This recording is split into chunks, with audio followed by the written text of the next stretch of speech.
Je me rappelle de loin, mais c'est encore là dans le même sens que j'aurais été bien près de 5 ans, 6 ans dans le plus. Je pense pas que j'aurais 6 ans, je 5 ans. Ma grand-mère, quand elle revenait de la messe avec son petit sac de scène, avant de les mettre dans son livre, elle les comptait, puis des fois, ben, quand j'étais là, ben, elle me les faisait compter. Puis en même temps, ben, ça m'a appris à compter, puis à continuer. Mon mari est arrivé un soir après son ouvrage avec 2 boîtes de papier. Puis c'était ça qui était juste la caisse populaire dans ce temps-là. Alors j'ai dit, demandé qu'est-ce que c'était ça. Il dit, demain matin tu ouvriras les boîtes puis tu vas voir ce qu'il y a. Et puis à soir, on va aller chercher le coffre avec l'argent. Alors il faudrait que Mme Beaumont accepte ce qui se passait. J'avais seulement mon graduate. Alors je comprenais pas trop bien les affaires puis j'avais peur de faire des fautes. Mais ça s'est bien adonné. J'ai compris. On était jeunes, on était les premières années de l'école, et puis je crois que l'idée d'avoir une caisse scolaire, je ne sais pas s'il y avait ça dans d'autres écoles communautaires au Manitoba, mais nous autres, on avait ça à Saint-Georges. Je pense que c'était pour encourager les jeunes de devenir membres de la caisse dans le futur, quand on était pour graduer de l'école et puis devenir des adultes dans la communauté. Je m'en rappelle d'emmener des sous. C'était bien un sou ou deux, un 10 sous une fois de temps en temps, si on avait de l'argent comme ça. Et puis, on faisait des dépôts à la caisse. Et puis, cet argent-là est emmené au bureau de la caisse sur mon oncle, Raoul. Et puis, c'est de même qu'on a eu nos premières recollections du mouvement de la Caisse populaire à Saint-Georges. La caisse a été commencée à Saint-Claude par l'abbé Jean-Marie Gagné. Quand il est venu curé de la paroisse, il nous a montré les avantages qu'il pouvait avoir avec une caisse. Alors, c'est pour ça qu'on a recommencé. Moi, j'étais jeune, j'avais 16 ans à ce temps-là, mais mon père a été direct sur le bureau de la caisse pendant 26 ans. J'ai été président pendant de nombreuses années. Ça, moi, j'ai pris un an après que lui a sorti. Moi, j'ai rentré dedans, puis j'ai été 27 ans.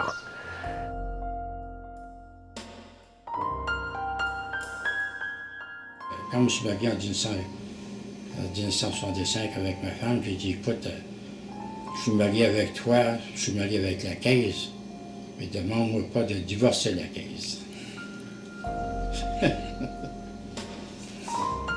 Ça, c'est vrai, j'ai dit ça à ma femme, demande-moi pas de divorcer la caisse.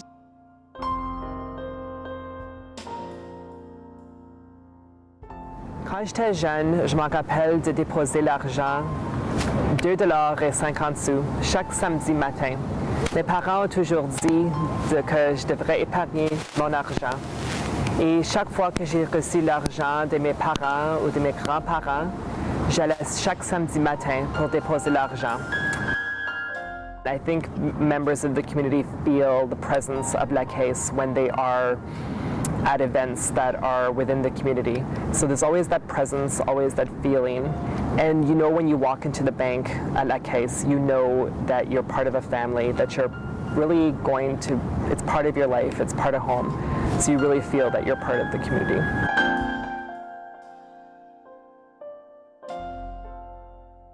Ma grand-mère, Léa Marcotte, née Fontaine dit Bienvenue, siégeait à ce conseil. Ce qui est particulier, c'est qu'en 1937, les femmes se mêlaient pas beaucoup des affaires. It was important in 1937. It's still very important today, and especially now that they're all amalgamated and they're very competitive with the banks and everything. So I think it's very important, and we're very pleased to still have them in our small towns.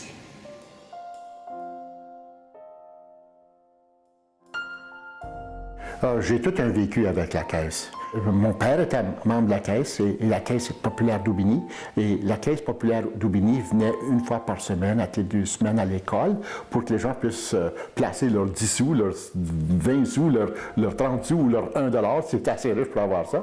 Puis évidemment, la Caisse faisait ça pour que tout de suite, en très bas âge, les gens deviennent membres de la Caisse et utilisent les services offerts par la Caisse. Effectivement, lorsque j'ai été capable, moi aussi, j'ai pris mon tour d'être membre du conseil d'administration. Alors, c'est de génération en génération, puis j'espère que mes enfants, un jour, vont être impliqués avec la Caisse. Ça fait peut-être 55 ans que je fais affaire avec la Caisse. Et j'ai l'intention de continuer à faire affaire pour aussi longtemps que je vais être capable.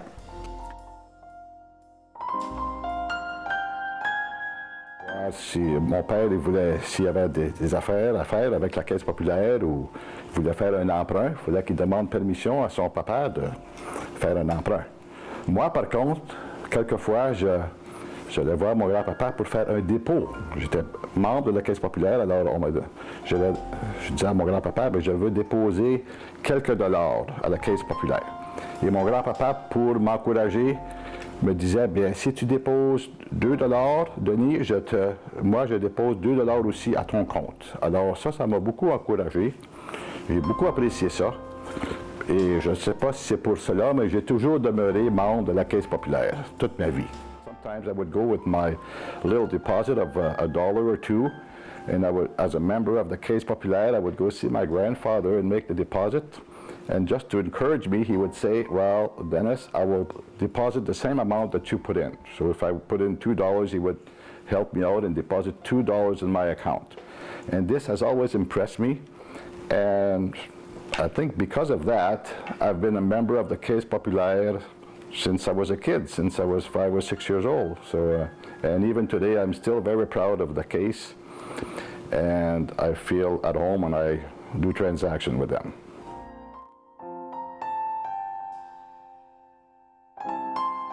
When I first started at the job that I'm at right now, I came in on a Friday morning, and our direct deposits that were supposed to come into our bank accounts hadn't gone through. So a lot of people started calling their banks and asking if their checks had been deposited the previous night, and nobody's checks had been deposited.